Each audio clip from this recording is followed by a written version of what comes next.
I'm great.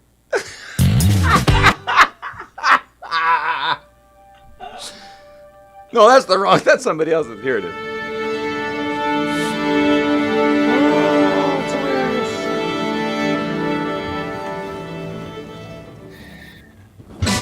Oh, jeez.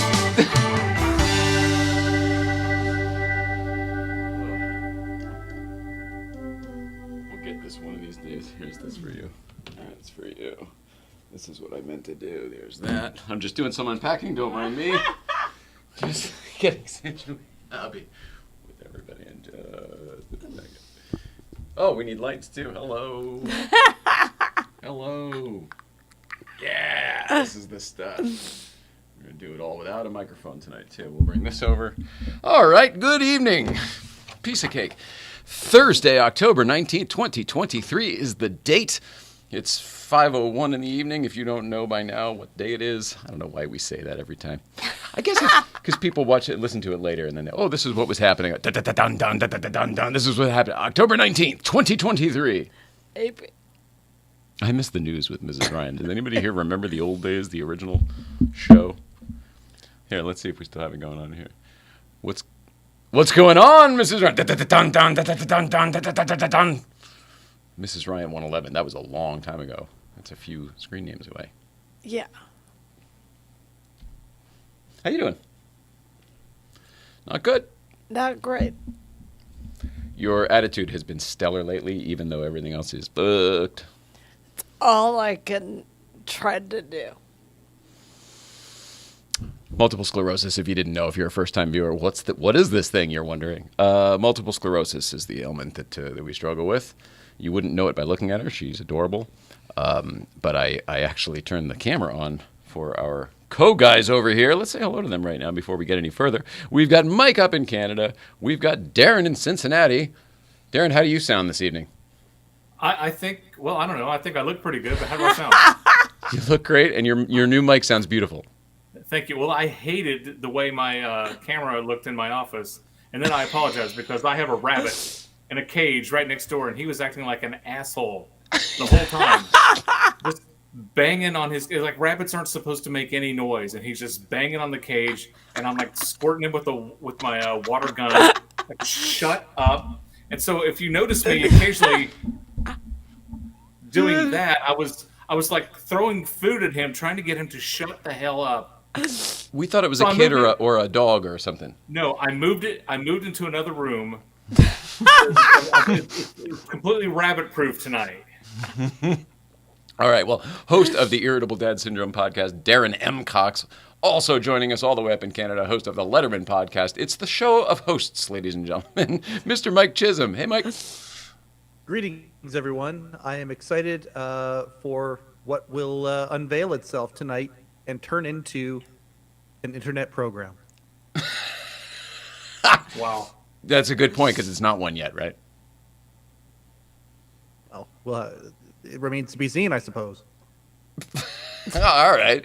Did you have an okay day? Is everything all right with you? I've had a tremendous day, thank you. I'm very excited about this. I'm just being, good. I'm 'Cause being I've a little broken the coy system for some here. There it reason, is. and I don't know why.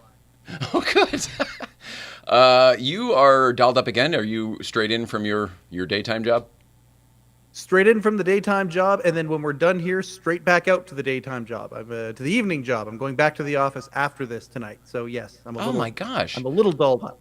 I want to say thank you for fitting us in here. Then, appreciate it. Oh heavens, it's the best part of the day. All right. So for the folks at home who don't know, or you weren't here on Tuesday, tonight we're going to be talking about Hollywood and how things change and how it's sort of inevitable. And specifically, we're going to be doing a tribute to the Warner/Columbia Ranch, which is here in Hollywood. We're also going to be talking about 30 Rock at NBC in New York. It's funny how the world works. It seems like whenever we're looking at something else, all this other stuff happens. And, Hollywood-wise, the news seems to have been the strike lately. Strikes, plural. One being somewhat resolved and the other one still being outstanding. It seems like while we were all looking and talking about that, there have been some changes to some very historic landmarks that have to do with Hollywood. Does anything we're talking about tonight matter in the scheme of the real world and the things that are going on in the real world and the losses that are occurring in the real world? Absolutely not. This is an escape from all of that. We are going to be talking about losses in the world of Hollywood, but also some pretty cool gains as well. It's going to be definitely a yin and yang type show. I think probably, let's see, whatever else is on the card too. So everything changes. Especially Hollywood. That's what we're going to be talking about.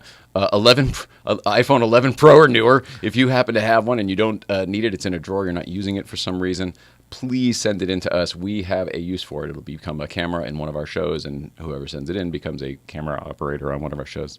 We're adorable. Tell your friends.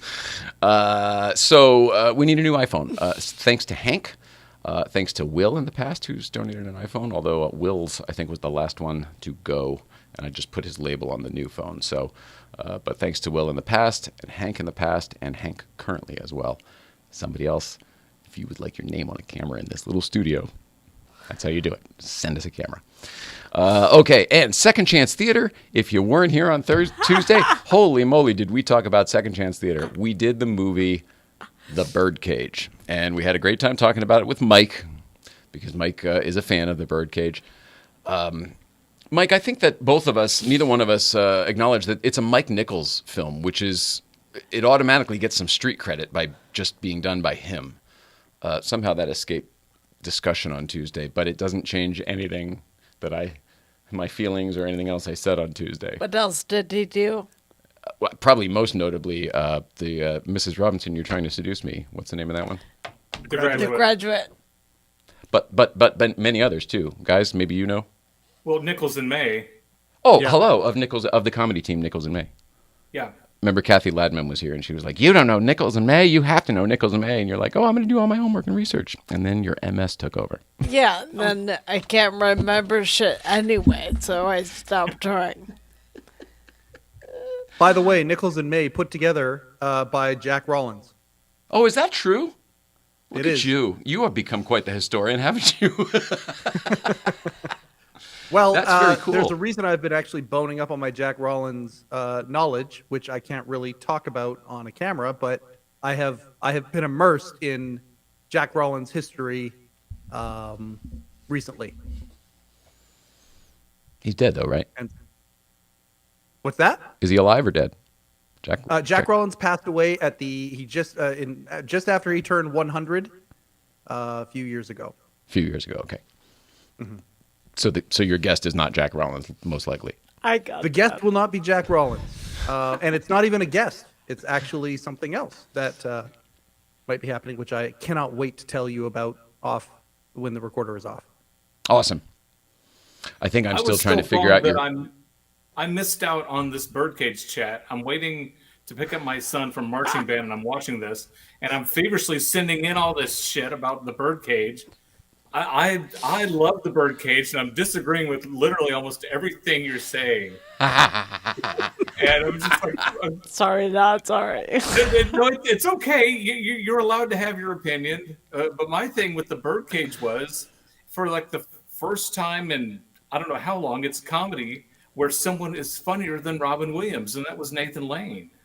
Oh, man, couldn't agree with that at all. I just When Nathan Lane at the dinner table is they're going through some of the stories here, and Nathan Lane looks, and he's got the wig on, he's in drag. It's amazing, and he looks like the All-American woman or wife, the All-American housewife.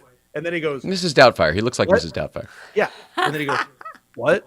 Like in that, he took it down to a baritone. What? And then he looked so tired trying to figure out what the next line was going to be. A little moment there that I loved. By the way, Mike Nichols also directed Biloxi Blues. Rob Cates just chimed that in on YouTube. So thank you, Rob. Matthew He did Broderick. Working Girl with Harrison Ford. That's There the you one go. I was thinking of, yeah. Yeah. Carly Simon. Yeah. I didn't see it. Oh, I just $4.99. We have it now. Thanks. That's a great movie. It's a great for that time, and it's a good strong woman movie because the girl, goes up against a lot of shit and wins in the end. I didn't grow up with that vibe. Right. Your family didn't listen to Carly Simon. My mom probably did, but I didn't. And my mom is really pro girl. Yeah. but not my family That overall. that song is like the driving force of the movie. And was it actually? I think it might have even been nominated for an Oscar. She won the Oscar for that. She did win it. Yeah, she won it. I've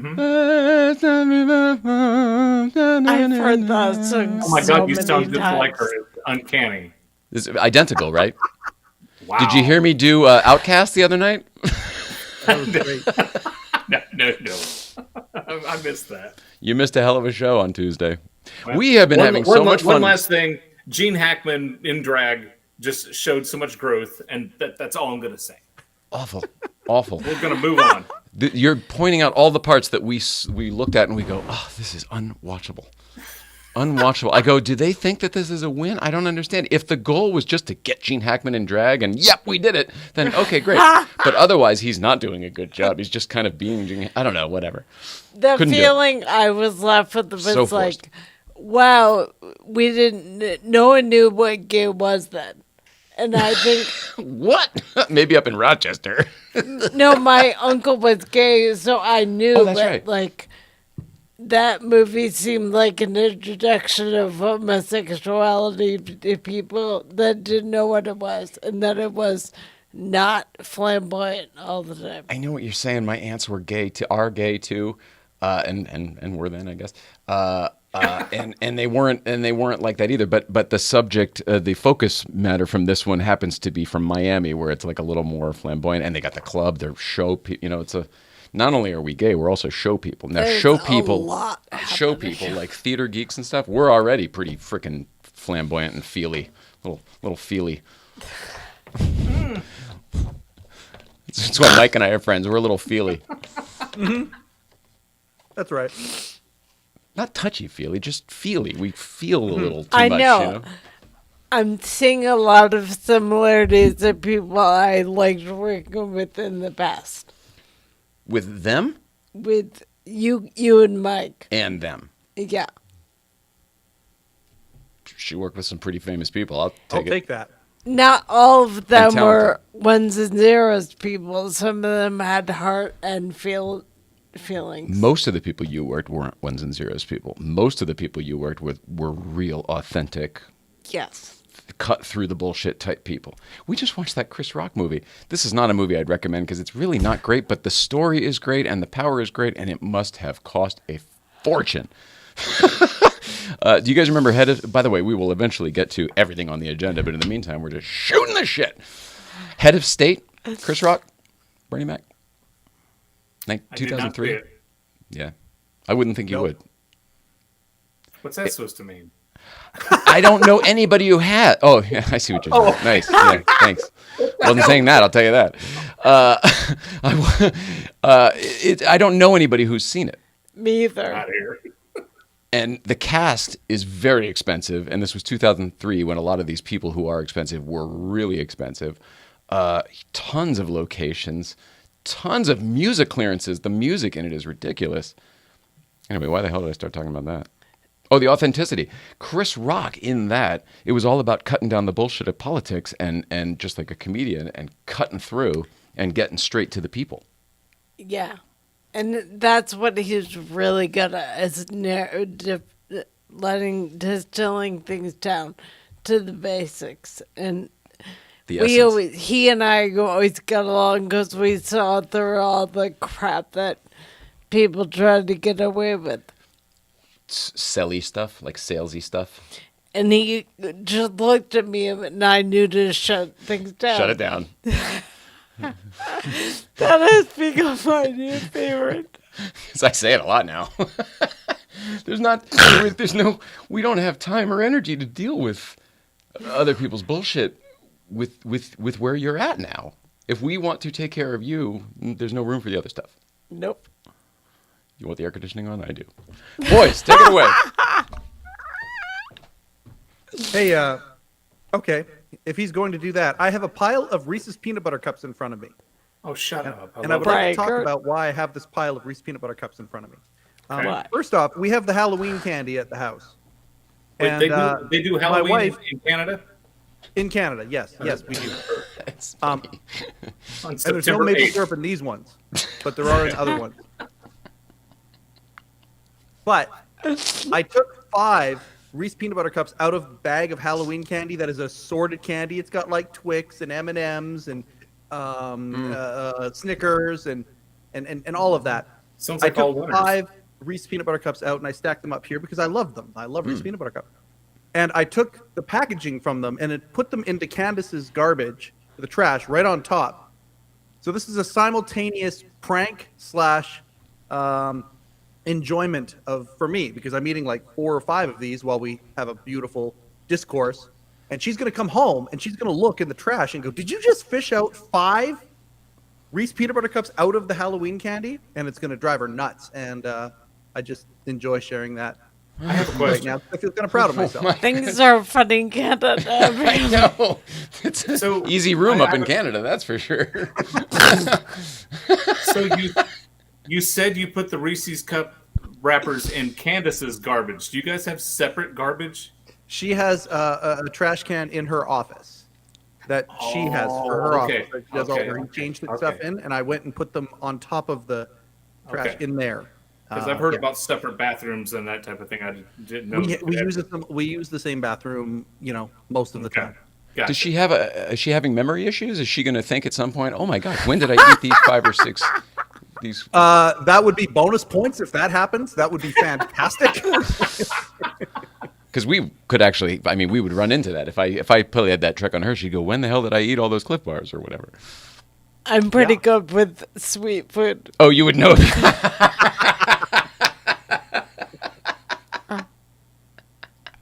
Granulated sugar, the last line of defense.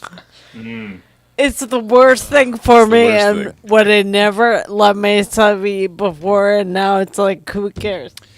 When I'll say this again, I hope you don't mind because you're so skinny now. But she was 140 pounds when we met. This is for the audience at home.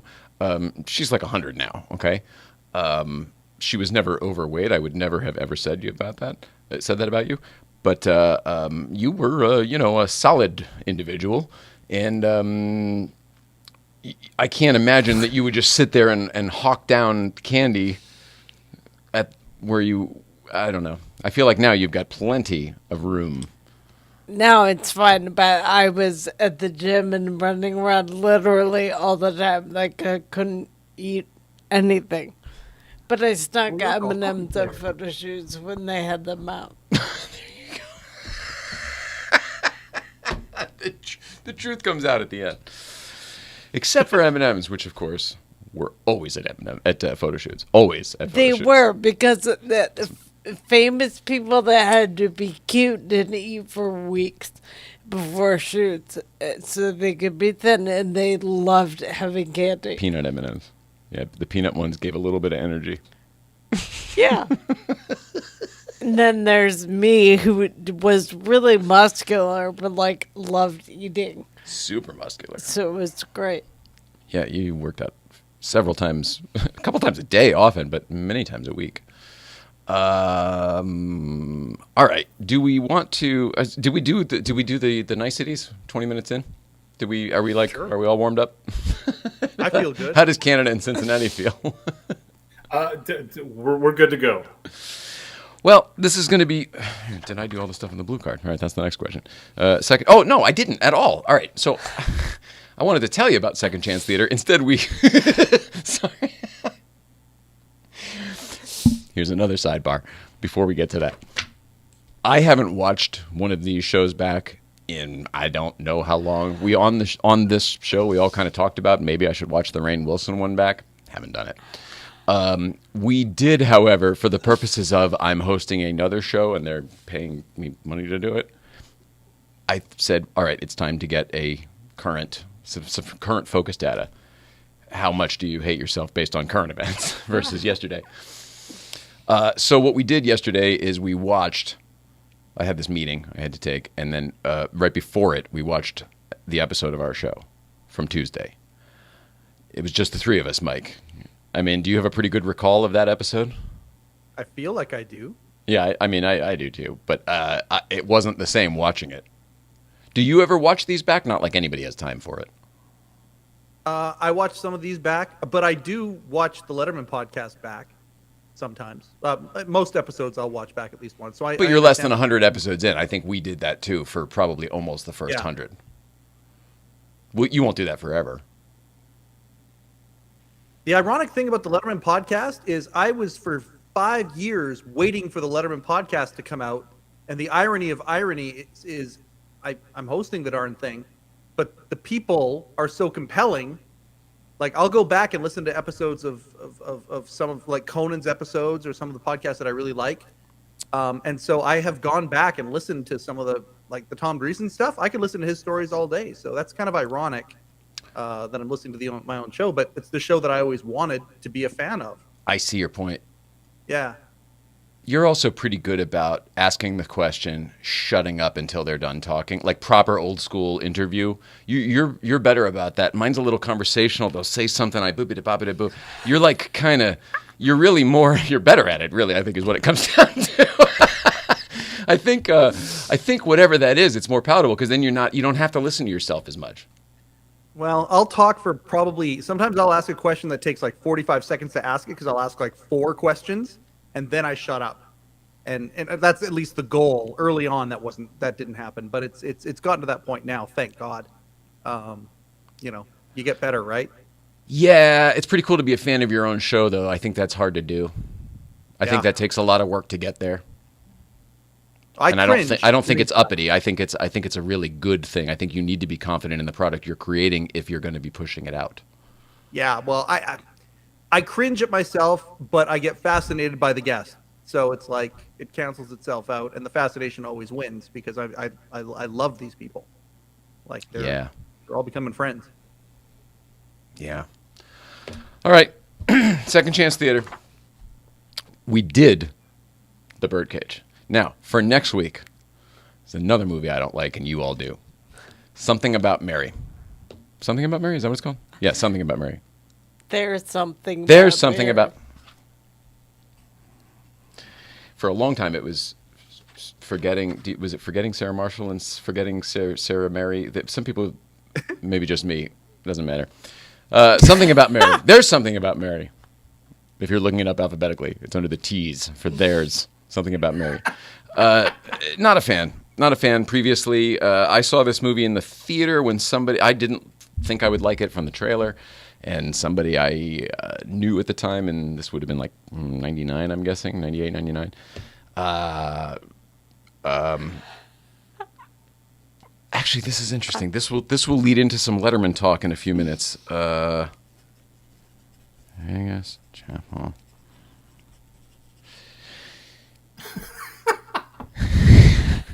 This is where Paul would go, David. Yeah.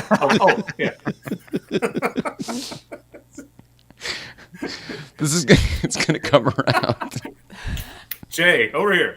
It's gonna take a second, but this is all gonna come around. Okay. All right. What were we talking about? There's Something About Mary. Second Chance Theater. You went to see it. You didn't like it, and it's a good thing I'm here. Honest. So Irene Hoffman is also here and says hi to everybody. Oh, hello, Irene. So whatever. This person took me to this movie, and they were like, "See, isn't it so funny afterwards?" And I was like, "I mean, I guess. I don't know. I don't really think it was that funny." And we saw it in the theater. And we drove several towns over to see it in the theater because it was already kind of leaving theaters. It was out for a while. It was a really big deal, but this is months later. And she's like, "What? You've never seen it? Let me find out where it's still playing." So I haven't liked this movie since the theater. Since the trailers, I guess. I could have started there and then cut that whole story out. Since the trailer, I haven't liked it. But I've seen it a dozen times, just like everybody else, because you can't avoid it in life. It's like Titanic. Eventually, it's just in your face. The one thing, the people are attached to the one thing is my theory. The one shocking moment, they're attached to that, and they're like, "I can't believe this movie went there. It's so funny." It was in the commercial and all the ad material, so it became like iconic for that movie. And for people that didn't care, we didn't care. It wasn't funny. So anyway, so I'm guessing you both probably dig it. Not really. Oh, okay. We got one. Yeah, I saw it, and it was like, okay, it was something to do. Would I go again? No.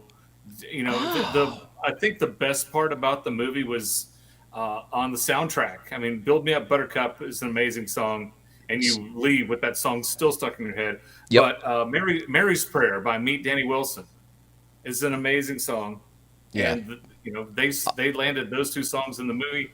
But you know, Ben Stiller is very hit and miss with me, and I like him a lot. I think he's a great guy. I think he's funny as hell.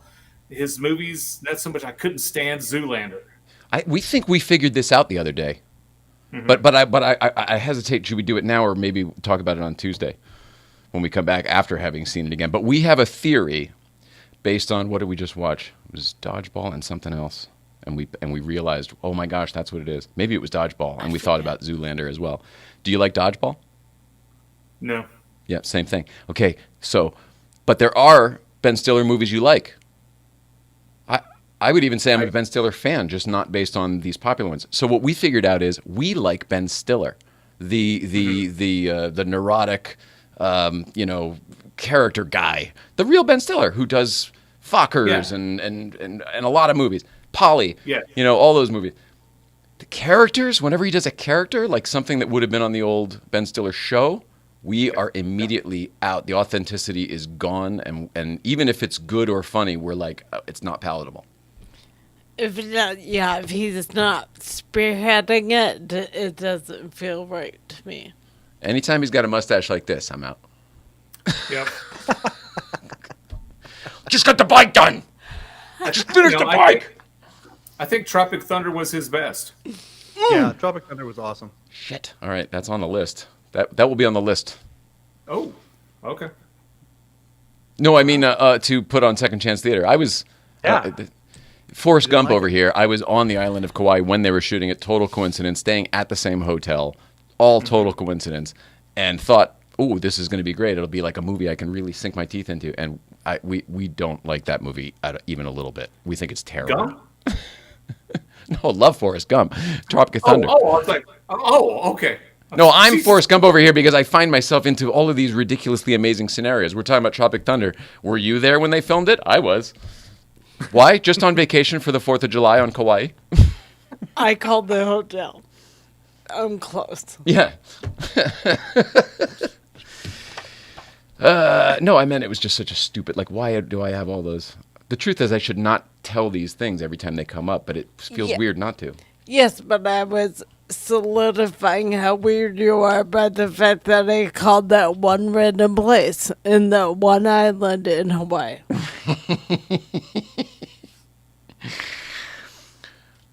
Okay, so I mentioned something about Mary, and I went to the theater with somebody to go see it. Okay, that wasn't a big deal then, but that story develops. And then later on, cutting now to this week. Did anyone watch the Letterman Channel's Vegas Chapels tour? The host of the Letterman podcast did. Darren, did you happen to see that? They just put it up yesterday. No, I don't think so. Okay. That's good. Well, I got married to the girl from Something About Mary in one of the chapels that Dave goes to in that piece, and it was exactly the same as when he went to it. It looked identical, except that woman I think was probably dead. But everything was the same. Was it the one where the kid said, "We live here now"? Was it that one? Honestly, it was kind of in the background, but Silver Bell's Wedding Chapel is what it was. Little White Chapel is the one they put in all the TV, in all the movies and stuff, but Silver Bell's is the one that I actually went to, and it looked exactly like it did when Dave went to it in the thing. That was like years later. She came out to visit for just a friendly visit, and we drinking days. We went to Vegas and got married. Wow. Good I for you. lost Rachel. It was shit. I can't remember the chronology. I used to say this all the time too. I think it was before Ross and Rachel. It was after Ross and Rachel, but before Britney Spears. Man, all right. TMI. All right, so half an hour in, we will begin the tribute to the Warner/Columbia Ranch, and we're going to be talking about 30 Rock. Okay, I wanted you both here tonight, and thank you both for making the time, because you're both sort of Hollywood fans. You both love this stuff as much as I do, and she puts up with it because I'm here and I take care of her. So she has to. But like, I know that you guys actually love it as much as I do. Mike, you've been out to LA. Darren, have you ever visited Los Angeles? I have been to the airport. Okay, perfect. He's like Cameron from Speed. I already seen the airport. Yeah.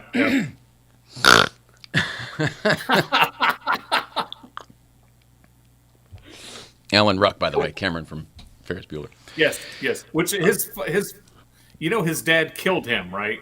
He did not live at the end of Ferris Bueller's Day Off. Oh, because of the Ferrari. When there's a sequel, that he will not be in the sequel. His father killed him. He did not survive that movie. Dad and I are going to have a little talk in which Dad promptly kills Cameron. Yes. There you go. There's no surviving that. Anyway, you go ahead. For anybody who doesn't, the car plummets through the glass at the end. Remember in Yes. Smash, he's got to tell his dad he did it. The whole thing. Yeah. Neat. No, okay. All right.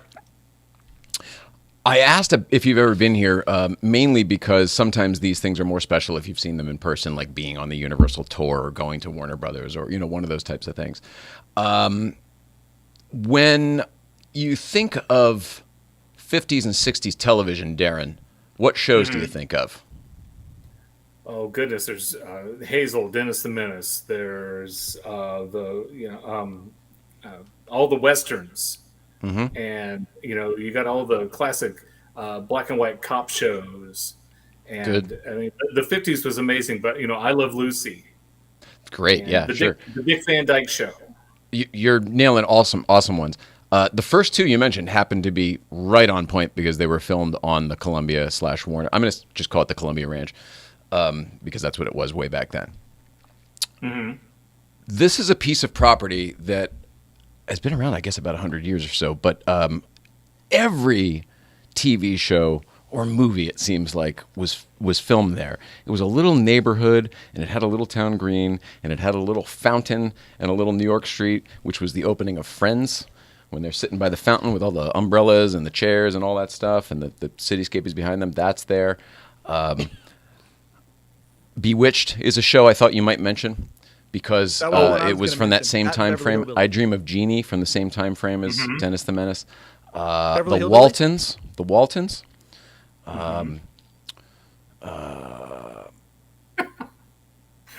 These are all shows that I'm bringing up specifically because they're filmed on a street called Blondie Street.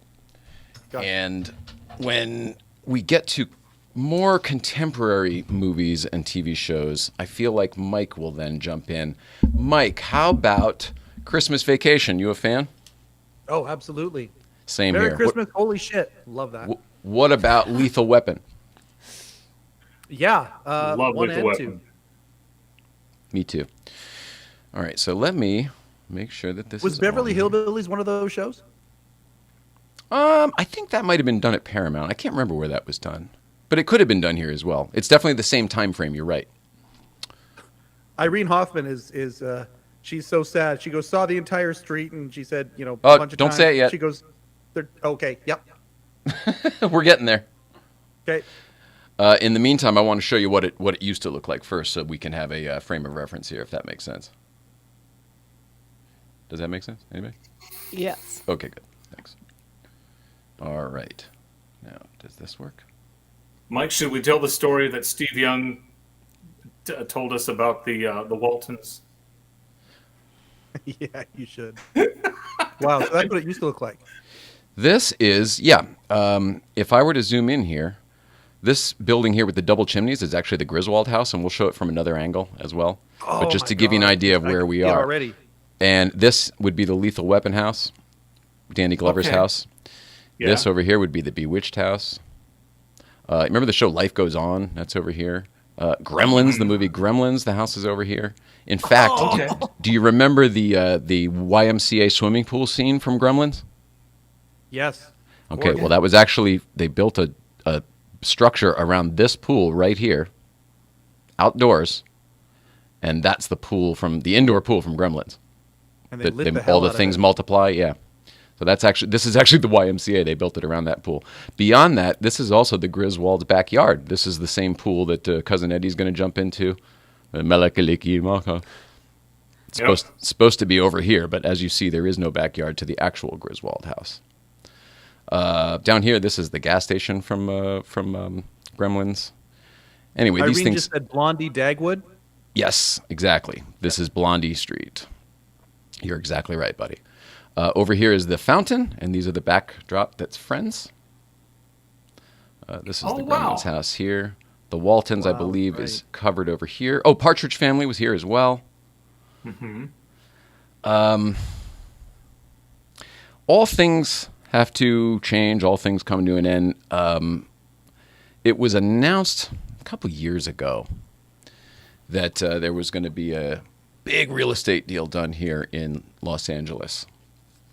And it consisted of some of the studios moving some stuff around. You remember NBC Burbank? NBC Burbank, when NBC moved over to Universal, became the Burbank Studios for a few years. And I think they were individually owned. I don't really remember how that worked. But somehow in this new real estate deal, Warner Brothers, which has the Warner Brothers lot, which is not what we're talking about here. This is the Warner Brothers ranch, which is separate from the lot and a few blocks away.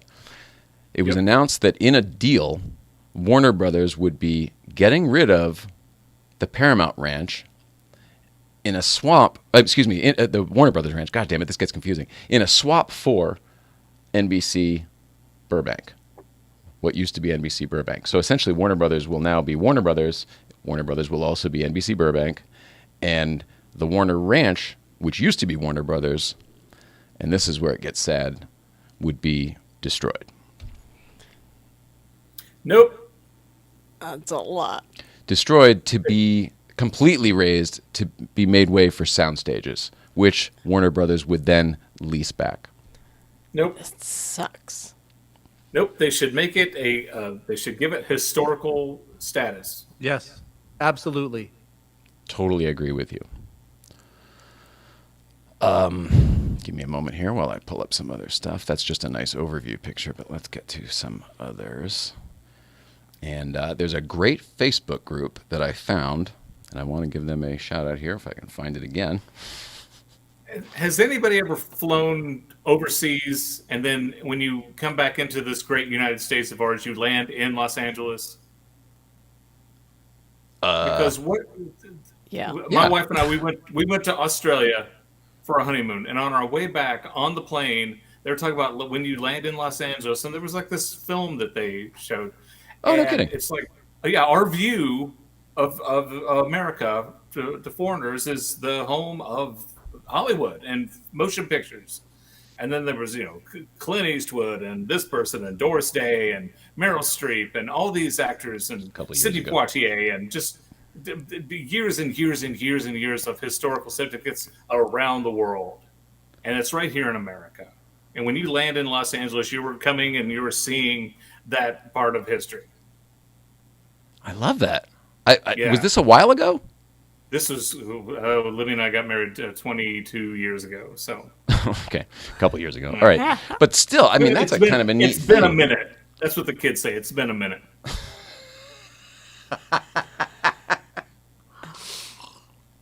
All right, let's see if I can put this back up. Rob here. Cates says that Young Sheldon is also taped there. He was right. He was very, very right. I'll come back to this in a second. Seems as though my computer is going very, very slowly. I probably have too many windows open. Some of these don't need to be. Let's see. Rob Cates seems to know a few things about the business. What I noticed about Rob Cates is he's read a lot of books. Yeah? Seems to me like he's read a lot of books. Yeah. He's a very keen mind when it comes to this stuff. Yep. And about Sinatra, and like his Sinatra group has like 40,000 members. Wow. Is it just fans of Frank Sinatra? I'm sure he's listening right now, so he'll Oh, I didn't mean to minimize it. Frank Sinatra tribute page, maybe. I don't know what it's called. Let's see. I'm gonna scroll down. Well, it might be a Rat Pack page, actually. You're right. He's got a Rat Pack. I think it is a Rat Pack page. because he's got Tom Dreesen on there and stuff. You're right, but it's basically a Sinatra page. So, okay, I'm going to throw this back up, and these are from a fantastic page called Columbia Ranch on Facebook, and I want to just look at some of these before we get back. Boy, there's some great old stuff here. Holy schmoly! Holy I didn't schmoly. see the church. The church looks familiar. Holy schmoly. There's the Griswold house, right? We know that one from the front. It was also, the Griswold house has also the American Beauty house. I don't know if you knew that. I didn't know that. The Clark W. Griswold house from Christmas Vacation is also Kevin Spacey's house from American Beauty, meaning he gets murdered in the garage that Rusty has to undo the knot. Yes. Spoiler alert. Oh, from 1999? Jesus. Well, my weekend's ruined. Jay. Sorry about that, pal. I guess we'll watch something about Mary. So it means the Colonel and the kid, you know, this is the most beautiful thing I've ever filmed. It means they live in Danny Glover's house from Lethal Weapon. Mm-hmm. Get it? All right. I guess there's like a bajillion here, but I should have picked some of these out. Now ahead of time. there's that argument about, you know, is Die Hard a Christmas movie? Yeah. But where do you stand on that? A Christmas movie? Where do you stand? Sure, why not? Whatever makes you festive and in the Christmas spirit, it's a Christmas movie. I don't care what you think. It's yeah. I don't know why people give a shit one way or the other. I find it pretty hard to. I would have said no if it never came up. Yeah. But the fact that if you watch that movie, it begins and ends with Christmas carols. There's nothing but Christmas throughout. It's at a Christmas party during Christmas time. He's there for Christmas. He's got a present for. It's unfucking deniable that it's a Christmas movie. Yeah. I mean, it's just. I'm sorry, but it is. Like, it may I love not how be you your started bag not or a caring traditional and you went Christmas right movie, to- but it sure is. How about this? So that's the Bewitched house, but you also may recognize it from Clark W. Griswold's home movies because that was his family's house when he's in the attic. Okay. Oh, no way. The irony of all of that is, of course, it can be seen in many, many scenes when they show the house and it's only 2 away. Now, those are just the exteriors. All Correct. the interior stuff was shot on a lot. Correct. For almost all of these, there are interiors in, say, the Clark W. Griswold house that actually does have an interior. And there are, I've been in the Danny Glover house, too. That has an interior. Actually, you know what? Lethal Weapon, I would put money on it that it was filmed in that house, or at least partially, because the layout was the same. It was the same. Remember, the staircase is like in the middle and the kitchen's in the back, and it's like kind of a weird. So I would say yes, they probably actually did, or at least portions thereof. It's so perfect. Like, I love Murtaugh's family and them coming and going and around the table and all that. Like, Darlene it's Love. a perfect family scene in that place, in the family setting, I should say. It's so Totally agree with you, Mike. And it shows what a good family man he is and how he'd do anything for that wonderful family that he loves so much. And they're all just so tight. It's nice to see a nice, happy, tight family. All right. Well, I guess we've gone through enough of the history. Well, I'll just fucking bite the bullet and I'll show you what's going on. Here, we'll start with this. This was maybe a year or so ago when the announcement was already made and they started doing certain things and preserving certain things, and Warner Brothers had just done a deal with HBO Max. Remember, they went and they did the Friends reunion. So they actually relocated the Friends fountain from the ranch over to the main lot. So this fountain was actually removed, taken out, and it sits over on the main lot now. So it exists, but it was erased from existence. And that was the beginning of sort of the sadness, because it was like, oh my gosh, well, what else? You know, how bad could this actually be? Where could it go when they say they're going to tear it? Go ahead. It reminds me of a story. Can I tell a Cincinnati story? Please. When I moved to Cincinnati in October of 1999, I was working for WCPO Channel 9. It's an ABC affiliate, downtown on the corner of 5th and Central Avenue. So I'm working, and I thought, you know what I'm going to do on my lunch break? I'm going to walk downtown, and I'm going to see the fountain from WKRP in Cincinnati, the iconic fountain, the Tyler Davidson fountain. We, the people of Cincinnati, welcome you. Absolutely. And I'm walking downtown. And I cannot wait to see it because WKRP is one of my favorite shows of all time. And I'm walking, and I'm walking, and I'm walking, and I can't find this damn fountain to save my life. And I spent, I don't know, 40 minutes trying to find a fountain. How can you not find a fountain? I finally grabbed this person. I said, "Hey, I'm trying to find the fountain. Where is it?" We took it down. I said, "You took it down?" Yeah, for cleaning and repairs. And they had Tyler Day or the fountain square completely boarded off, where they would cleaning and repairing the fountain, and it was out for months. So I lived here for 5-6 months before I got to see the Tyler Davidson fountain. That's pretty good. It's also pretty good that you would bring up that show because Mike mentioned Johnny Fever right before the show. Oh yeah. Again, Jay Ryan, Forrest Gump. When I first moved to LA, my first 3 celebrity sightings were all on the same day at the same place. It was the Santa Monica Pier. I was here with my cousin, and I hadn't even moved here yet. It was actually the week I came to sort of check it out to see if I was going to move here. And 3 celebrities on the same day. Jogging was indeed Mr. Johnny Fever. Howard Hessman. That's Dr. Johnny Fever. Excuse me. Thank you. Dr. Johnny Fever. Stephen J. Cannell, which I, of course, recognize from the typewriter, right? From Riptide. And Candyman. I can't remember his real name. Tony something, the black actor who played Candyman. He's been in tons of stuff. He was in The Rock. He's one of the Marines from The Rock. Dr. Johnny Fever. All right. Howard Hessman's the one that stuck. And head Howard of the class. Yes. No. When I worked at Channel 9 on 2 separate occasions, Gordon Jump came in one time for an interview. Met him, got an autograph. And then I got my picture taken with Lonnie Anderson. Oh, wow. And we tried. We made just the hardest effort you could make to get Gary Sandy to come in because when I worked at Channel 5, a different TV station in Cincinnati, we were doing the opening day parade, and MeTV, the sister station of Channel 5, had just got WKRP. And we tried so hard to get Gary Sandy to come in and do the opening day parade, and he was really, really close. And I was going to be the guy that got him at the airport and brought him back to the station. And it's going to be me and Gary Sandy palling around. We would have been best friends. And it didn't happen.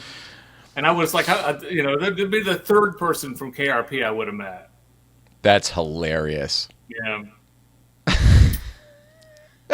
I mean, it could have been you and the just hanging out. Yep. Let's see. All right, go back to this.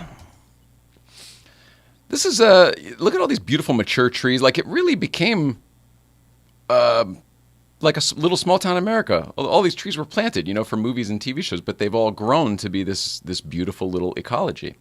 Oh God, you're gonna break our heart right now, aren't you? Not yet, but it's coming. Oh God, Yeah, those trees are beautiful. Mike, it's going to be firewood. Oh, Like and nobody has fireplaces in LA. I want to open too would say that considering the losses going on in the world, this is very, very small. But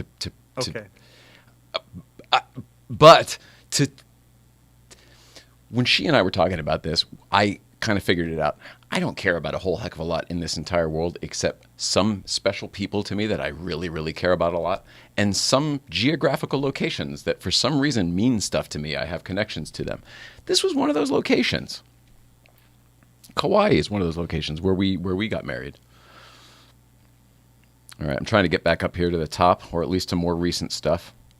While you're doing that, Rob Cates said Howard Hessman wrote for the Smothers Brothers Comedy Hour with a guy named Steve Martin. Yes, he did. Yeah, that's right. All right. I have the shocker, but I don't want to show you the shocker yet. So I'm going to try to find one more thing. Oh, I have it somewhere. I had it open. Too many windows, you guys. I tried to have all my windows open, ready, and it's just too many windows. So, Mike, on Head of the Class, were you a bigger fan of Howard Hessman or Billy Connolly? Howard Hessman for sure, but I did enjoy Billy Connolly a lot. I did too. I did too, but it took there was a transition period. Yeah, he had to grow on you. Yeah. Well, he just But wasn't I Howard watched it to the Hessman, end. you know. And all those kids, like they connected with. They did so much work together. Yeah. Agreed. We just watched. Oh, Robin Givens was in that movie we just watched. That Head of State movie with Chris Rock that I just mentioned. I go, is that Robin Givens? She goes, I don't know. She goes, oh. All right, I'm going to go to this one. This is the Griswold house as they're tearing down the trees in front of it. So that's the Danny Glover house with a bunch of tree in the front. And then that's the Bewitched house in the background there. I wish they would have put a bomb in the toilet and just blown it up. Shout out to Lethal Weapon 2. So since my name is Darren, do you think they would let me have part of the Bewitched house? Ooh, I like that. I like that. Be the third Darren. Yeah. There are still people who call me Durwood because of that show. Yeah. Really? It's Someone called you that in New York. Don Giller called you Durwood. No, Steve O'Donnell. Oh, O'Donnell did. Yeah. He autographed my book, Durwood. And there eventually, well, I mean, by the way, Bewitched is still on Antenna TV. Check local listings. But there's going to come a time where people don't get the reference, and those people are dying off by the day. Well, I think what you just said is exactly why they could justify. Yeah. So not the Lethal Weapon house, though. I mean, not the Clark Griswold house. Are you ready? That movie should be historically preserved. I don't know if I'm ready. Well, this isn't done. This was on the 12th. This is Thursday of last week. Oh, I wasn't ready. So this is the back of the Griswold house. You can always identify the Griswold house because it has the two chimneys here. They've changed it a lot throughout the years. It used to have eyebrow windows on the front, a bunch of different things, but the two chimneys is how you can always tell. And there's the garage. Work on the little knot here, Russ. Danny Glover's house, Bewitched house. Look, I mean, you can see everything perfectly. Yeah, this was gut-wrenching for me, and the only thing that could make it worse was as they progressed. This is Friday.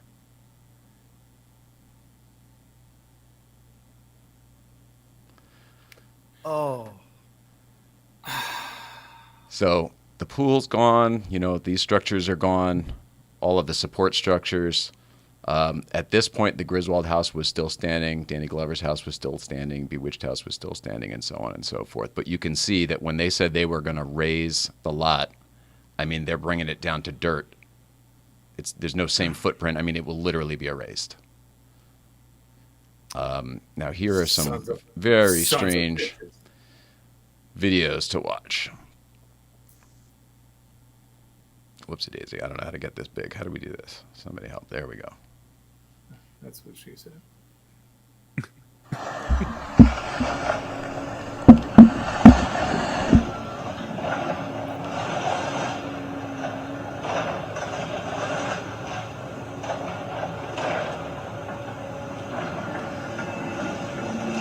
Oh, someone's going to hell. Someone's going to hell for this. Oh, yeah. Oh! Tons of bitches.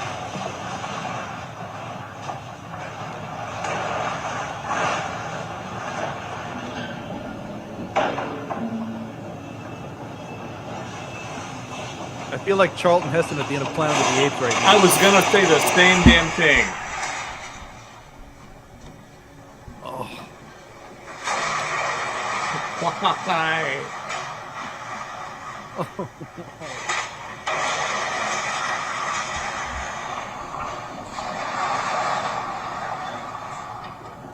The chimneys are the last thing standing.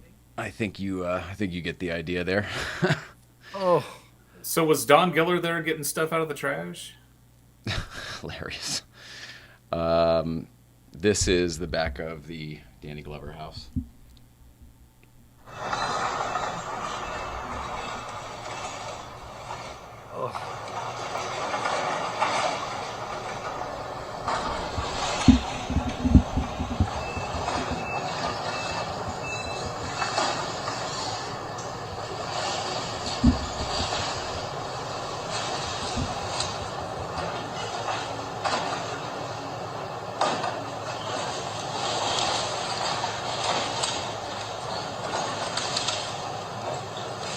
The sick part about this is there's an excavator office operator right now who's like, cool, I never get to take down houses. This is fun. Oh. And that was actually the Blondie House. Was actually the name See, of that. had we, which was had the, we what the known street in was advance, named we after. could have handcuffed ourselves to each other in the driveway. We could have what we should have done, guys, is we should have had like a breakdance competition at the local rec center, and then we could have saved this thing. Could have raised the money. That's what the Muppets did. That's right. And then we saved the old neighborhood. God. Is that a gut wrenching sight? By the way, that was the Bewitched House. Was the first one I sent you. That was the Bewitched House. So I mean, literally, the lot's gone. The lot is gone, and it's sad to me. It's only a couple blocks from here, guys. I know it's Cincinnati, and to Canada, it seems like Hollywood's a million miles away. I'm talking less than a mile, several blocks away, Hollywood Way, on the way to Jay Leno's garage, right up the street. Well, Hollywood It's is right nuts. here in our hearts. All the memories, yeah. It's nuts how much stuff was filmed there that I watched and had no idea. Pretty crazy. I'm So- really surprised they didn't get historical status on those locations. That's it. I don't think they wanted it. I think that probably somebody else might have tried. They probably did everything could to not get that, so that they could do what they did. Okay. Yeah, they're probably holding their breath, hoping that nobody would try and raise a stink over it.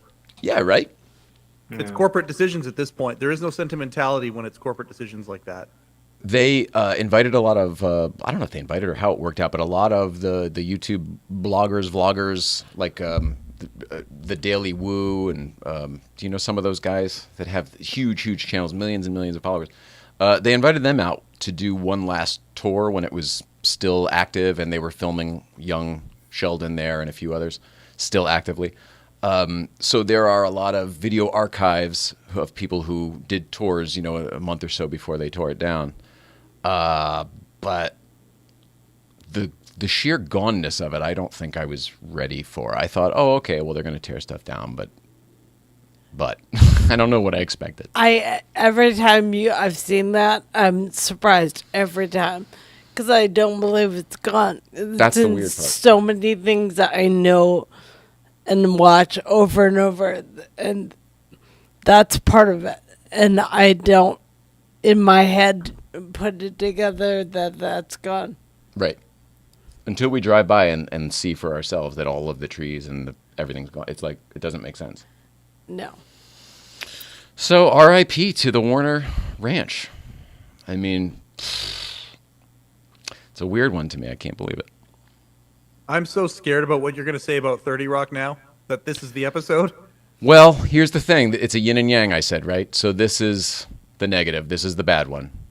Okay. And and I feel like we've probably wrung it out, right? We've done what we need to do here. I can shut the page on the Columbia Ranch and bring up 30 Rock. 30 Rock is an interesting one. I don't know how to do it. I think what I need to do is play you a video, but I know that if I played the audio from the video, we are gonna get yanked in a second. But I don't think that they'll care that we're showing the video. And maybe if I just have the audio quiet in the background, it won't matter. The truth is, all we need collectively, this group, is the visual. Okay. Specifically, here's the setup. First of all, how's everybody doing? You do a check-in? I've been talking for a while. Doing great. This is crazy. Is everybody good? No, we're good.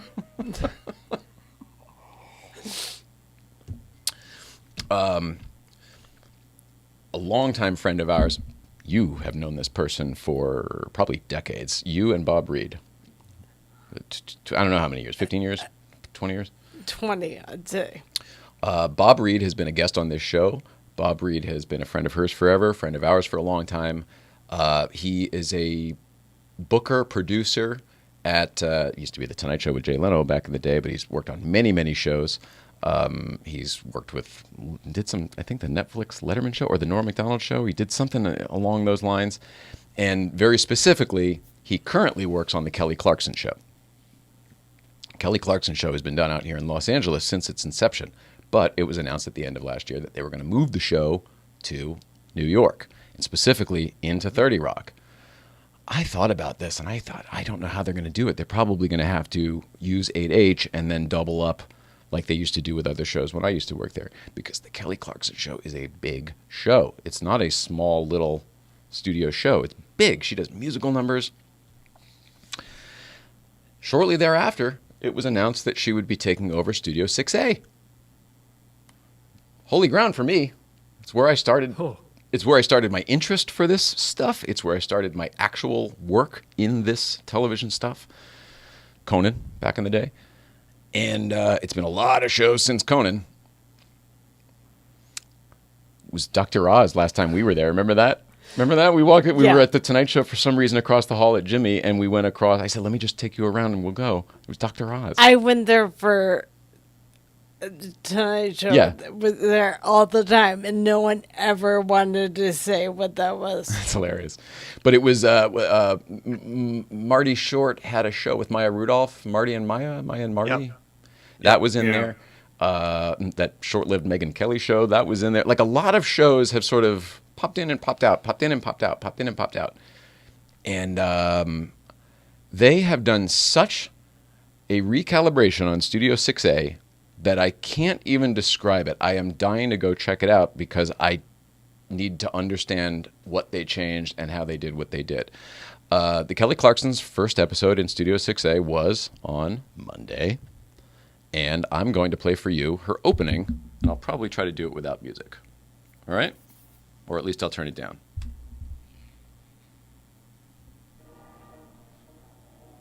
You guys know where we are, obviously? Yes. Yep.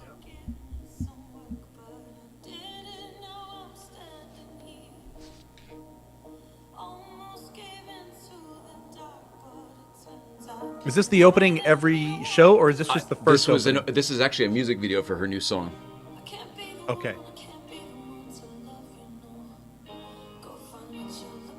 This is hallowed ground for me. I know for you guys too.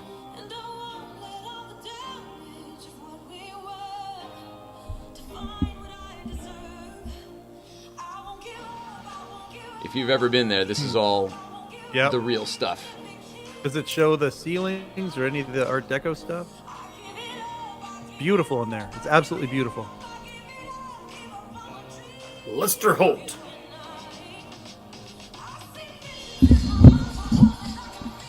This is Where's the Al hallway. Roker? This is the Tonight Show hallway, 6A. I have a 6 floor There he hallway. is.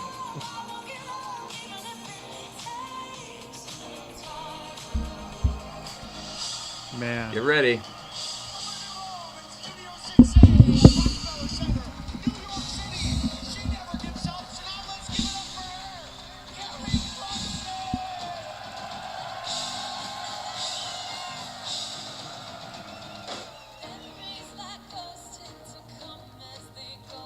Those are the blue doors. She just walked through the double doors.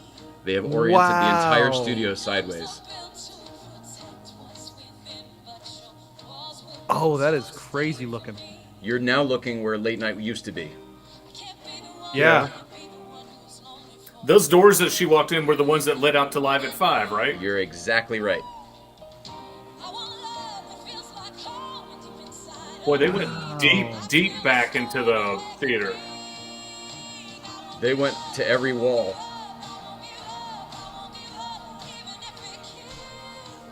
Oh, wow.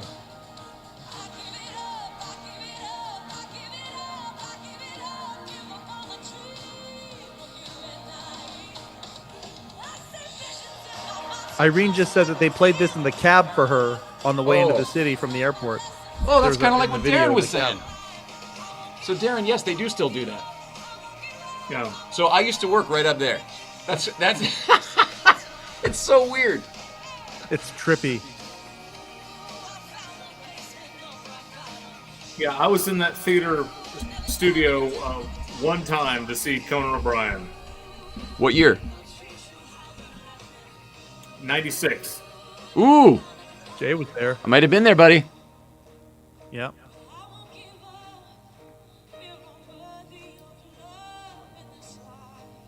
Or you might have been moonlighting at the Ed Sullivan Yeah. Theater.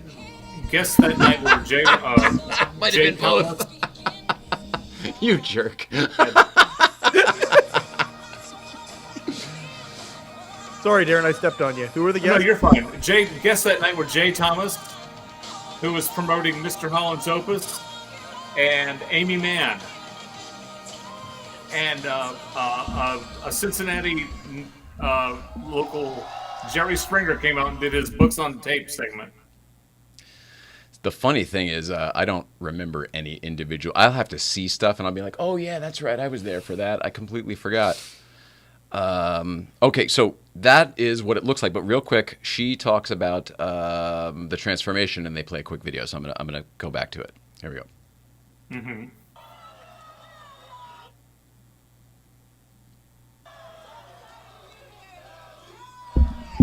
Did Maury ever worm his way in there? I know he tried to.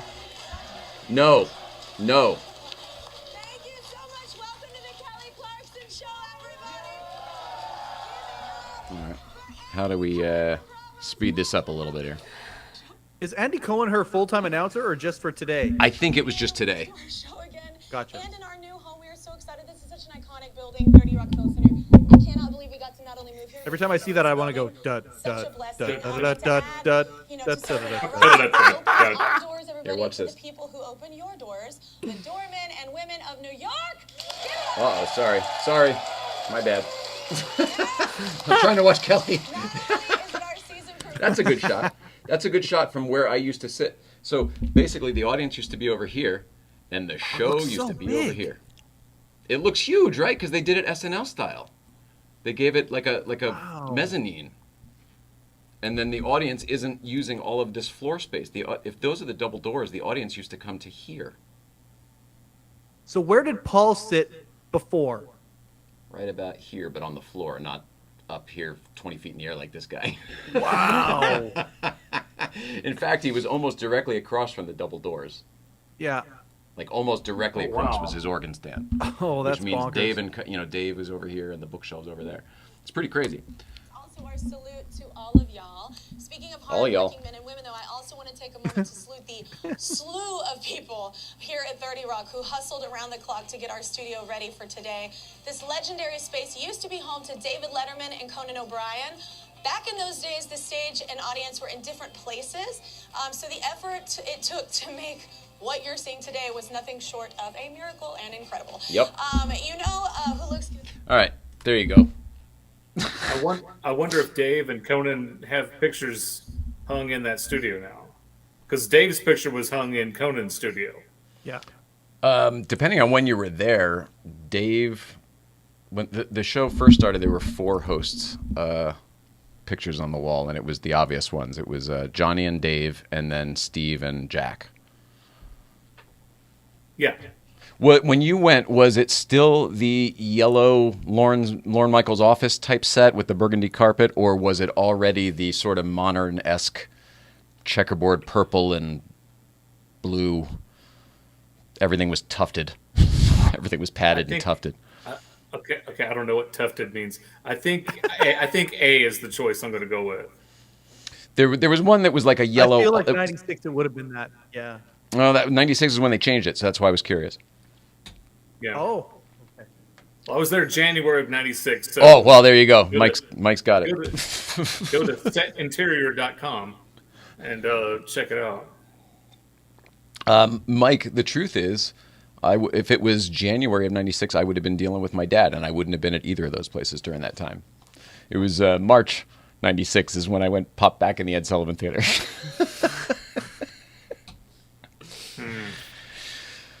So what do you guys think of Studio 6A? I am dumbfounded. I can't wait to see it in person.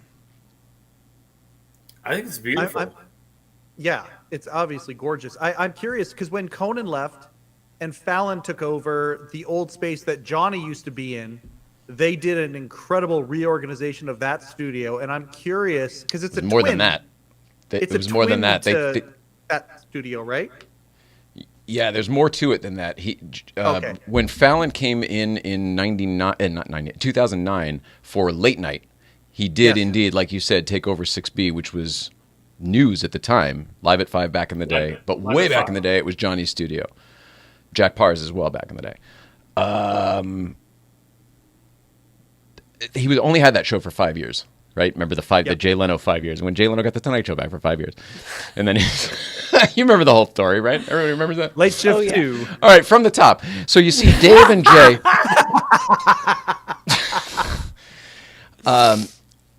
Yeah, So for 5 years, he was- I'm not hip with this history. For 5 years, he was in 6B in the late night studio created by Eugene Lee from Saturday Night Live. He's the one who did that late night set, and it was very, very cool. Had the roots on 2 levels and all that stuff. It was really, really neat.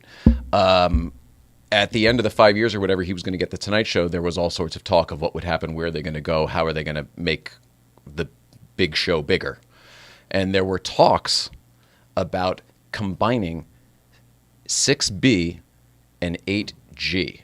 Now, that doesn't seem like it makes much sense because, well, for whatever reason, they got very far down this plan. They were going to make a grand, huge studio for The Tonight Show for Jimmy Fallon, and it was going to cut through the floor of the 7th floor ceiling, 8th floor, right, and make a gigantic, like, 3-story studio, whatever the heck they were going to do, a balcony and all this other crap. At some point, seems like surprisingly far into all of this discussion, someone realized that if we don't make the footprint of the studio any bigger, we're not getting anything for our money. They're vertically stacked. It's not like we're getting any more space out of it. You could put a balcony, but even that's going to cover half the... So And whatever the it heck. doesn't seem a space that would benefit from being taller. And you would never jack the awesome studio next to Saturday Night Live, whatever the heck. So this didn't end up happening. And what they did do is they did a radical restructuring of the literal girders of the building and the structure of the building. And they took out columns that were in places, and it allowed them to then move walls and bump the studio all the way out past the 4-foot line, which is the fire safety barrier, and all the way up against the green rooms or the makeup rooms and whatever.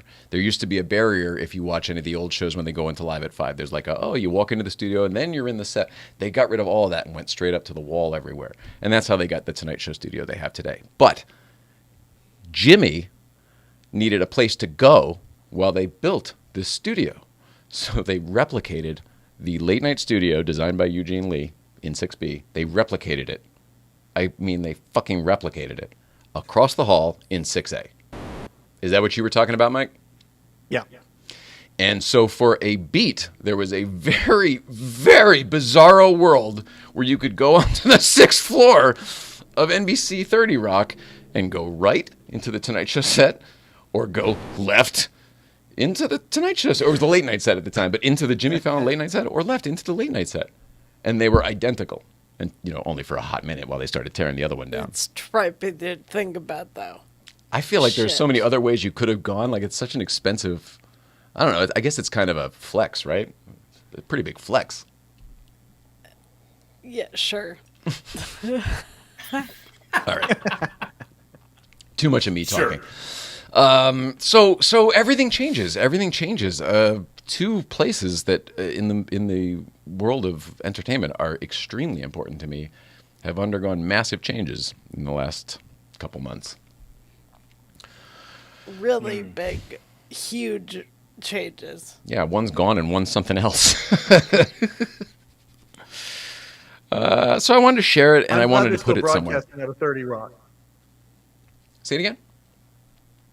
Oh, I'm glad that they're still broadcasting out of 30 Rock though, because I had Tim Kennedy on. It hasn't aired yet, but he was the assistant to Jerry Foley, and we were talking about how like CBS is selling a lot of their property. Like a lot of these companies are selling their New York broadcasting properties. And I'm just really glad that, like, I was terrified you were going to say that they're going to stop broadcasting on a 30 Rock, because that would be a travesty as far as I'm concerned.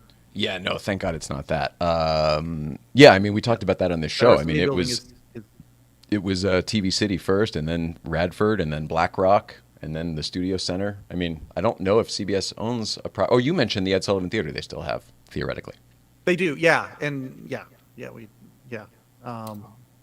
hopefully that stays that way too. I don't imagine it wouldn't. I think they're always going to have. While there is an incarnation of The Late Show, I don't imagine they would get rid of it. I sure hope they do. I think it would be a great legitimate theater. It has no business being a television studio. Never did, never should, never. I just not a fan. Well, it keeps winning the Tony Award for the biggest waste of a Broadway theater. Every year. Every year it's nominated, it wins. I don't get it. My They just secretary, sweep. Darren, David Letterman on line 2. They just sweep. I don't think Keep he'd care, stealing Darren. Dave's joke. I don't think he'd care, but one of Mike's friends, the writers, might. Yeah, that's true. Mike, I have to ask you a question. Having now seen the official Letterman YouTube channel's recap of the Rupert night, Yeah. ballsy move with your introduction to Tommy Rupert. I gotta know what was behind that, because it's not a choice I would have made. Immediately. So Walter said to me, he goes, "Okay, I'm just going to hand the mic to you. You say whatever you want, and when you're done, he goes, try to keep it to 3 minutes if you can, and then you're going to bring up Tommy Rupert after." And the moment he said that, I'm like, I look around, and I look at Tommy, and I go, I know exactly how I'm going to bring Tommy Rupert up. I love that moment so much, and I love that I felt confident enough to do that, because, yeah. The funny thing is, you're tighter with all the writers than anyone else in the room. So you weren't going to offend the about writers. I just thought it would be a fun move to see what Tommy did. It was and how he reacted. The writers have their jokes rejected every single day. You can't offend them anymore. For me, it was Tommy's reaction. It was like, wow, you made him. He felt like he stepped in the shit that you stepped in. You stepped in shit, but somehow his feet were dirty. Thanks for pissing off the whole room. That's what he said. I loved that so much. I took so much pleasure in doing that.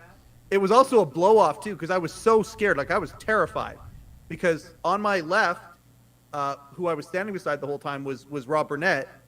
And on my right, there's Rupert and May right there. And then on my right, there's Barbara Gaines. Yeah. And it's like, the only thing that kept me sane was I was speaking from the heart about Rupert and May. Yes. That was the only reason. And so then I was done, and I knew it worked out okay, and everything was fine.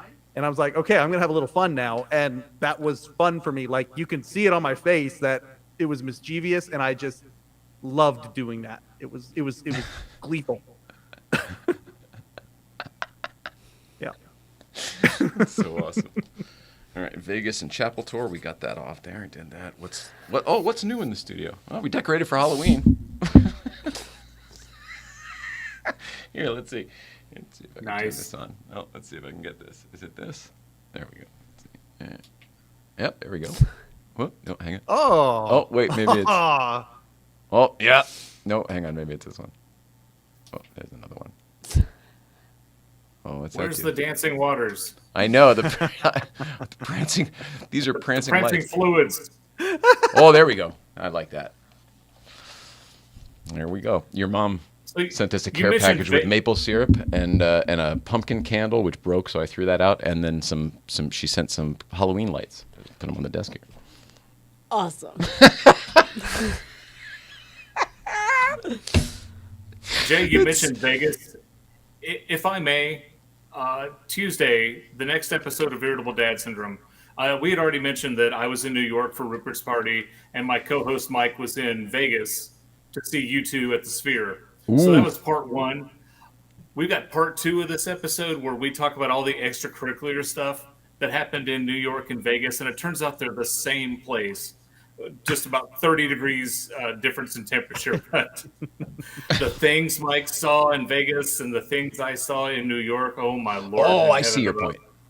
Yes. So yeah, that's what's coming up on the next Irritable Dad Syndrome. Because when you Fantastic. mentioned something about when you mentioned Vegas, I was like, why is he bringing that up? For me, it was the chapel tour because I got married Right. at the Silver Bells. But when does your episode drop? Tuesday. Tuesday. Good But news. part one, Check which local- is out now, is Yes. fantastic. Where Darren goes through, his dream come true moment that night at Rupert's retirement party. So his perspective of it, and then Mike, his co-host, who loves you too as much as I love Letterman. Yeah. Got to see them at the Sphere, and it was such a cool episode. Loves Letterman? Yeah, really well done, Darren. It was Well, really thank good. you. Well, it was the timing. It was phenomenal. It was amazing because Mike's biggest thing is U2, and my biggest thing is Letterman. And when the Disney Plus special came out with Letterman and U2 together, we're like, what happened? How does that, Yeah, and then you went and traveled and saw. That is weird. And then you went to the places. It happened the exact same weekend. Oh, it was Yeah. kismet. It was serendipity. It was manifested. Yes. You can't do that. You can't be We can't manifest anymore, I thought. Somewhere, steam. Even is when we coming thought out we could somewhere manifest, here. it turned out we couldn't manifest. He's not saying anything though. I don't know why he hasn't taken part. Anna, by the way, has said no pumpkins. No pumpkins. You need to know the All right, backstory there. ask it. Oh, by the way, here, this is what I wanted to show you too. This is the saddest sight of all. It's Oh, not no. really. No. I mean, it's not even carnage. It's just more on the lines of like, really, for that? Here, let's see if I can make this big. Click it. This is what it's to become. Oh. Like the Blondie Street used to be right here, and now it'll just be 16 new sound stages That is so with boring. some parking, and there's probably a commissary and some offices. How interesting! It looks so Probably boring. Starbucks. Oh, there's probably I 3. love how they have the numbers on top of the buildings for people, going over. Most of the stages, believe it or not, in Hollywood do for the purposes of fire and safety. Yeah. However, Yeah, that what I'm makes noticing in this particular one is how trendy their fonts are. What is that? Was that Helvetica Bold? No, wait, that's Impact. That is definitely Impact. I don't know, but it's something. It's something. I hope that there is some sort of history that goes in there. Like, I think about those buildings can be historic and nostalgic. I think about the episode of Comedians in Cars Getting Coffee where Jerry and Gary Shandling go by yeah. their old lot where Yeah. they shot across from each other, Larry Sanders and Seinfeld, and then they go in and they see the new sitcom thing set up, and there's a nostalgia that's there. I certainly hope that this place will be around long enough where it will create moments like that. Yeah, and I'm Jerry sure. making new episodes of that? No, it's done. No. Done. Oh, man. Sorry, Jerry's been done with it for a few years. I mean, anything could happen, but last time we were around him hearing the conversation and talking about, hey, are you going to do any more of those? Because we all liked him. And he was like, oh, Yeah. I'm over it. I'm done with it. I had a list of people I wanted him to have on the show. Who? Yeah. Who else? I'll drive with him. I wanted Martin Short to be on there. Yeah, that would be Martin good. Short was on, I thought. No, he wasn't. Steve Martin was. Martin Short never did Comedians in Cars. I don't think Martin Shorten did either, but I would like to see that. Yeah. But there are certain people that Jerry likes and doesn't like too, and you never know who. But if Steve Martin was there, then you can't have an issue with Martin Short. But sometimes they'll have conversations. Sometimes he'll have a conversation with a comic in one of the episodes, and they'll bleep or blur like who they're talking about because Jerry will be like, "No," and I don't get it. And you know what? He wasn't funny then, and he's still not funny now. And like, whoa. Oh yeah. Turns out that he absolutely hates Bobcat Goldthwait. That's not the only one. There's a handful. Yeah. And there are Yeah. people like that who have an affect, a thing, and I guess the argument is that they're not relying on the material, that it's like a crutch maybe. Mm-hmm. I don't know. Far be it for me to speak for Jerry Seinfeld. Dear Lord, that's the kind of trouble I need. Why are you telling me? And Like a monkey on a I've rock. got problems of my own. So yeah, I guess I mean, it's just so sad. I'm looking at pictures where it was all still there in a town green and a swimming pool, and Swimming pools and movie stars. my goats. Did we do what we're supposed to do tonight? Sorry, there's not a guest. Magnus is traveling. Magnus is in Texas. Should be here next week, though. He's doing that white Porsche collection in Texas, the all-white collection, before it goes to auction. He's driving some cars there. Cool. Cool. What are you guys up to? I know we got Steve Mazon on the Letterman podcast tomorrow, right? That's true. I'm right now. I'm trying to find the episode of Comedians in Cars Getting Coffee with Martin Short. But anyway, yes. Oh, Steve are you Mazon- sure that it? So you're pretty confident it did happen? Yeah. Oh. Well, if it's Yeah, hard to I find, it am. might not have. I'm not convinced that it did. I feel like I'm I going think to they drove a watch Mercedes. it I'm a almost lot. positive they drove a Mercedes. Like I'm 99%. See, that's what I was going to say. The only reason I don't remember is because I usually remember the car that's paired with the person, and I can't remember that one. But him saying, I don't know. He talked about Toronto. He talked about Godspell. I'm almost positive. Okay, yeah. Martin Short, A Dream World of Residuals. Episode aired July 19th, 2019. Martin Short talked about the 70s Toronto comedy scene and being funny on demand. He and Jerry drive around LA in a 1983 Mercedes station wagon. Dude. I stand corrected. I apologize. No, don't. Oh, that's okay. I'm 53. My mind is. If we didn't have this conversation, you'd be waiting forever, Darren. That stuff is on the internet. All you got to do is go grab it. Good news is, That is true. open up the Netflix tonight as soon as this is done, and you got a treat, my friend. Yeah, and then I'll probably watch it. Go, oh yeah, I've seen it. I love it. I watched every one of them. There's only one of them I didn't like. Which one was it? Oh, what's that chick's name? The Irritable Dad. she had that. She had that ear. I can't remember her name. Oh, hang on. Black hair. Hang on. I don't either because she was a character the whole time, right? She was a YouTube star. Yeah, Me too. I couldn't Yes. watch that one. It's Oh, not that I I didn't love like it. that I couldn't even watch it. I loved it. couldn't get through it.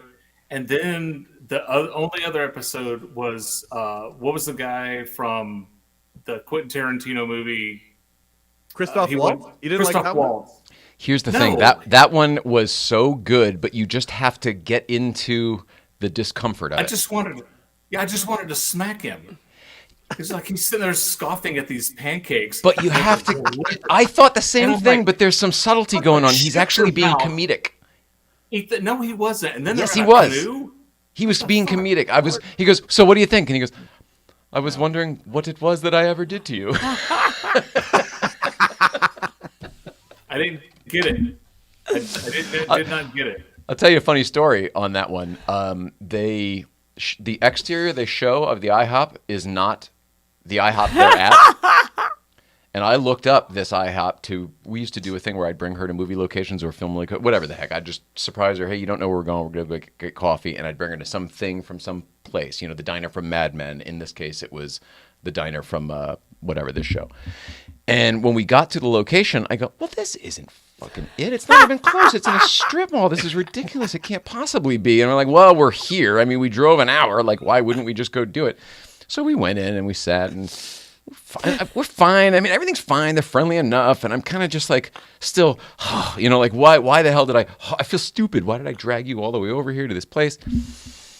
And then I look it up on my phone. And I'm watching the episode on my phone, and I'm scrubbing through, as they say. And I realize we are at the same restaurant.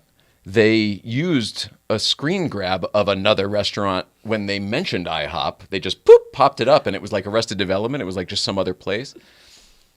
We were sitting at the actual they sat us at the table from the show that they sat at. And we have a picture of us. Everything on the table matches from the picture to the ketchup and mustard and all that stuff. And I'm over there. I'm like, can't even, not the right place, blah, blah, blah. Like, just, I bet you just open your eyes and fucking look around. Lessons to be learned.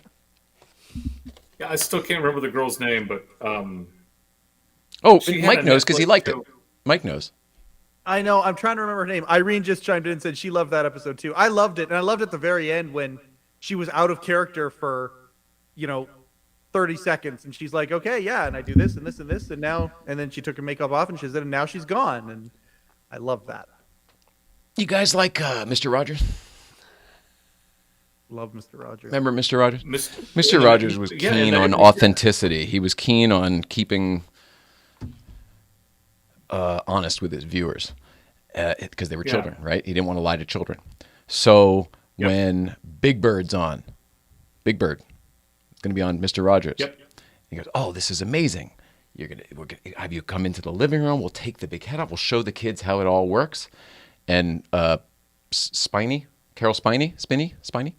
the guy who played Spinney, Big Bird, said, "Oh, geez, Yeah. well, we can't do that. Jim Henson's pretty, there's you don't want to break the illusion and the idea. These are characters that the children they care about and whatever." They both had really, really good points. So Mr. Rogers says, "Okay, all right, I still want Big Bird to be on the show, but we have to do it in the land of make-believe because I won't lie to the children saying that there's a big fucking bird in my house I'm talking to." But as a character, he could just be someone in the land of make-believe. And I feel Yeah. like that logic was what made us all trust Mr. Rogers, and it doesn't seem to apply everywhere in life. Now, No. was that the very first crossover episode? Oh, because I'm they were joking, I'm both joking, morning I'm on PBSs. No, that's interesting. Yeah, it is interesting.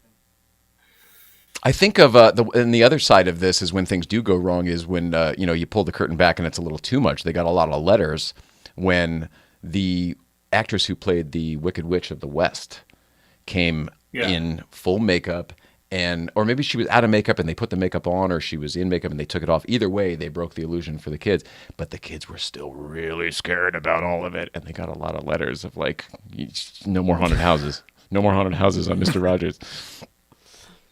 Did you But know? then Lou Ferrigno, I was just going to say, Bill Bixby and Lou Ferrigno would not do appearances together because the kids who watched, they didn't want to ruin the illusion that Supposed to be one person. They weren't the same. Supposed to Yep. be one person. Yep. but on I- Mr. Rogers, I though, love they that. did the profile, and they talked about how he's deaf and all of that, and they showed the process of the makeup and all that. Yep. I love that. By the way, Rob Cates gets the line of the night. Miranda Sings was on with Jerry. ... Miranda Sings. Very strange. Yep. Nailed it, Rob Cates. I couldn't tolerate her for a second. But so that's the problem. She was coming in doing a character. And Jerry's show is behind the curtain. It's, comedians not doing their characters. We're all talking to the people. It's Yep. like the green room. We're ourselves. And for him to Yep. go along with the bit and just put it out like it's another episode and just not even treat us or tell us like, hey, this one's going to be different or whatever, it was inauthentic to me. Is it good comedy, good material, good art? Sure, fine, whatever. I don't know. I don't care. But as an authentic talk show, which is why I was watching, what an asshole. Sorry. Me, not Jerry. I love It's how a I could weird say- choice, though. There's a lot of people that wanted to do a show that we'd want to see, and that's a weird choice for. I'm them guessing to she make. had huge on YouTube and she was younger. I'm guessing that was a demo. Oh no, I remember what it was. We looked this up or we heard about it. We might have even asked him. Jessica loved her. Remember, Jessica was a big fan of Miranda Sings, Yeah. Mrs. Seinfeld. That's sweet. I think it That's was that, really and then he found her funny through her or something like that. Oh, Did I make makes that it up? even No, I better think for I me, think we 'cause, learned like, that. I somewhere. think the I audience was doing remember life. that, but it doesn't matter when it comes down to the show what the show is. You would tell me to go fly a kite so fast. No, I just would tell you: is it landing how you intend it to land? Well, Does we wouldn't be anybody together. tell? We definitely wouldn't be others to together. go fly a kite? Yeah, in all fairness, you yeah. would tell me to go fly a kite. You would have told me to go fly a kite if I was doing that shit. I used to be blind to a lot of reality. I wanted what I wanted, and I made that happen. Doesn't mean it was better or smart, but it was what I wanted, so I made that happen. Okay. I wasn't always a nice person. Okay. I know that. And the way I talked myself out of how awful I was every shitty thing I did was at the behest of someone who wanted it, who was famous and funny and wanted to do something great with what I couldn't articulate. Perfect. I'm getting there. 6:35 here in the PM on the Pacific. What are we done? Did we do it? I just want to hang out with you guys now. I mean, it's hilarious. It's been a great show. It's been a lot of fun. Yeah. I mean, it's definitely been fun. I don't know if it's been a great show. I love hanging out with you guys. I'm happy to be back. I'm glad that we didn't cry today. I cried twice in the last episode, so I'm glad that no crying today. I don't foresee any crying coming up. I know how you feel. Yeah, you do. We're crying a lot. Here's a last minute just check in with us. We're crying a lot lately because everything is so stinking hard now. Life with MS is brutal, and there doesn't seem to be anything to be done about it.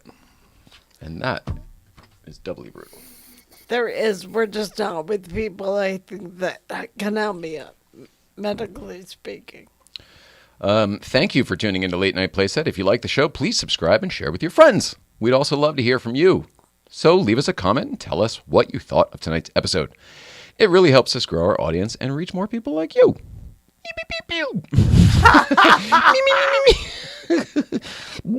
Beaker over there? Yeah.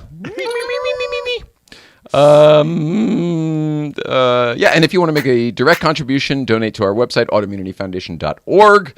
Your donation will help us fund research into root causes of MS and other autoimmune disorders. I need to rewrite this card because it was one of those ran out of room and it gets smaller and smaller at the end. Also, the Community Cares grant. Is that what we called it? Community Cares program, whatever. More to come on that. We are working on it. We're working on it. We're trying to find the right venue for this fundraiser. We have a few people who want to do it, but we're working it out. We're working it out. We're working on it. The idea is to do this in November, by the way. And I didn't come up with this. They're like, well, the best date seems to be 11/11. And I was like, well, that's fine. I think we can make that work. On brand. Darren M. Cox, I love you, buddy. Thanks for being with us. You are welcome here anytime. Mike, you are here all the time. Thank you for being here as usual. Thank you. You're just awesome. I love you guys. Love you so much. Yeah, so we've Giving got you a big hug from Cincinnati. awesome part 2 on the Irritable Dad Syndrome, and we've got Steve Mazon on the Letterman podcast dropping in the morning. Yep. Do those go up at midnight, or do you have a time? Are they programmed to drop at a certain time? The bonus episode went up at midnight. This one here goes up at the normal Friday time, which is 6 a.m. Pacific, 9 a.m. Eastern time. That's when they go up every Friday. Got it. Do you Irritable find Dad that Syndrome drops every Tuesday at 6 a.m. Eastern Standard Time. Do you guys find that the consistency helps with your algorithms and viewership and all that stuff? Like having that I'm exact same time? premiering the episodes now. So Oh, you are? Premiering, and so yeah, and then I'll jump in on the chat. And I mean, sometimes there's 5, sometimes there's 10 people watching. Well, that's an and I'll chat interesting with them thing. a little bit. Yeah. So you have the availability to do that. So you're able to. The only problem with the with doing the premieres is that you have to then watch it in its entirety before you can whatever. And That's old right. school me, I used to like that. And then other people were like, "Well, just put it up and we'll watch it whenever the fuck we can." I think you can go back to the beginning of it though. Can you? Well, when you did your Dick Cavett premiere, I remember I called you up. I'm like, dude, the show is jacked. It starts in the middle. I didn't realize you were premiering it. Yeah, that's So I right. called him like, hold on, Right. man. I'm quality control for the Late Show podcast. You want to dial that back, buddy, and start at the beginning. So. But no, with our show, we record it live, and you can watch us on Twitch. Oh, But then it's you're like on Twitch. We're primarily an audio podcast. So we take what we record live, and then I edit it down, cut out all the crickets and the It's fires. heavily produced. I put Yeah. a lot of makeup on it. No, I know, but so it's not only live on YouTube; it's also live on Twitch, It's live on Facebook and Twitch. Facebook, and Twitch. Yes, sir. And then the audio portion you can listen to at irritabledadsyndrome.com, or you can listen to the audio portions on YouTube. Almost every one of them is on YouTube now. I misunderstood when I asked if you're on YouTube, but it's just the audio; it's not the video. Just the audio is on YouTube. Got it. And we decided to do that because, and no offense to people who have video podcasts, Mike, people can listen to our audio podcast and clean house at the same time.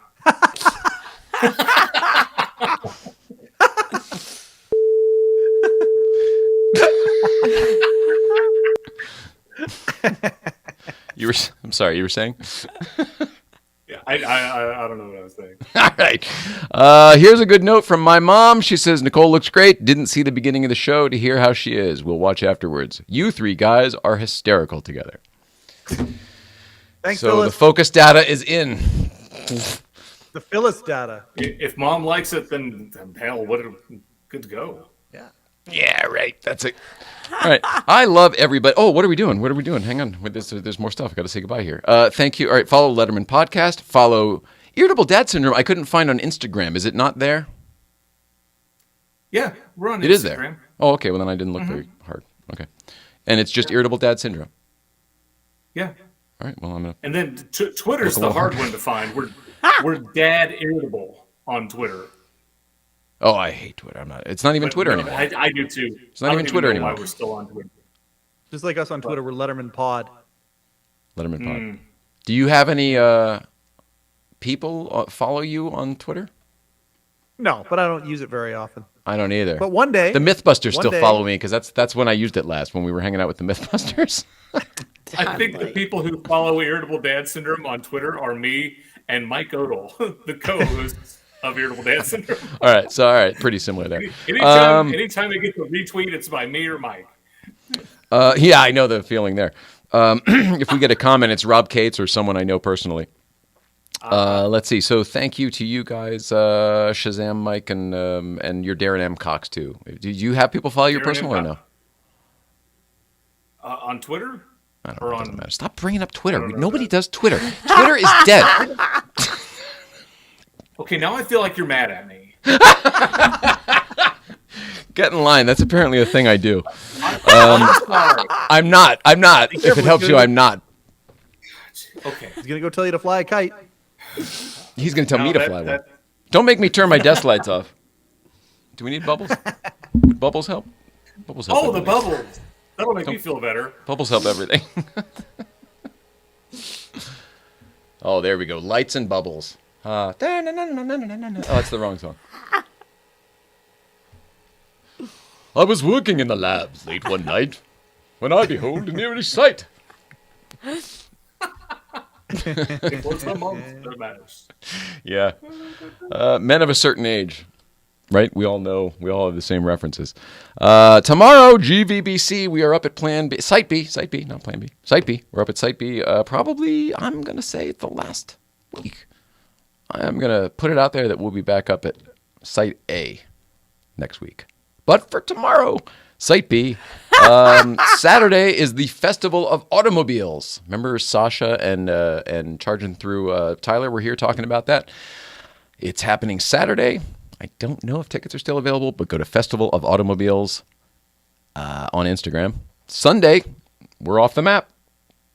Off the map. You know what we do? We go check on HQ, and we're off the map. Next week, back here with Magnus Walker. That's what's going on. Very fun. Have a great week. We're going through a lot of stuff. You're dealing with a lot. Thank you for being here, even when you're dealing with a lot. I'm telling you, it helps other people to see you here. It helps me too. All right. We love everybody. I love you guys. We love everybody at home. Please love one another. Have an awesome weekend. And we will see you out there somewhere. Love you guys. Bye, everybody.